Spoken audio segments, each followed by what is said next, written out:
Hello, everyone. Hello, everyone. This is my delicious pear cobbler, my homemade pear cobbler. It'll be on my table for Wednesday with a conversation with Miss Frances C. Come by and have some. Oh, today, as I bake this, it took me back to when I was a little girl in my mother's kitchen.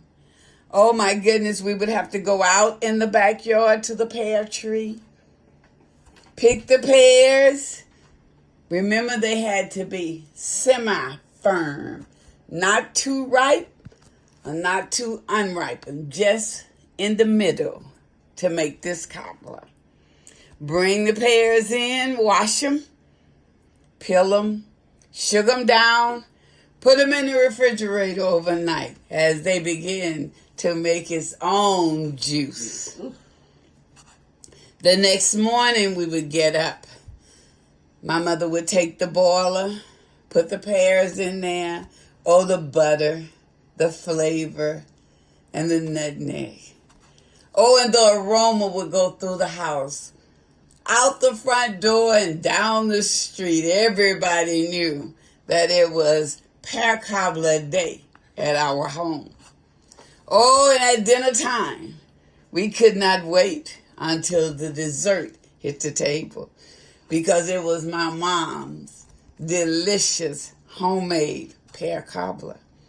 So today, as I was baking this, a couple of tears fell from my face, and I thought about my mother's hands rolling that dough. And I'm in the kitchen with her saying, "Is that enough nutmeg? Is that enough butter?" And she would always say, "Add a little bit more sugar.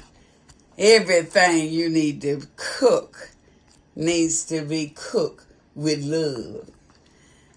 My cousin is here from Minnesota.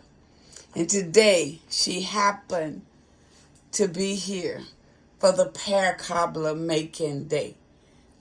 Let her tell you if it was good or not. Annabelle, did you enjoy the pear cobbler? Oh, I loved it. And like you said, it reminded me of my aunt coming to visit us during the summer. And she would always cook. She always told my mom to get out of the kitchen because she didn't know what she was doing.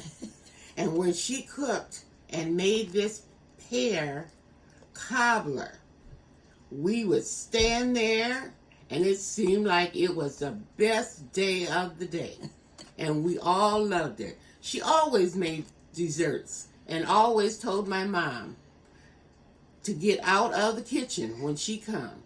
And like her daughter, Miss Frances C., she is carrying on her mother's tradition.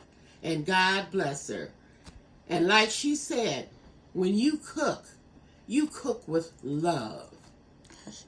And I love my cousin. And see you, everybody, again. And those cousins that are out there, y'all need to come and visit because we love you. Good night. So I'll see you on Wednesday with a conversation with Miss Frances C.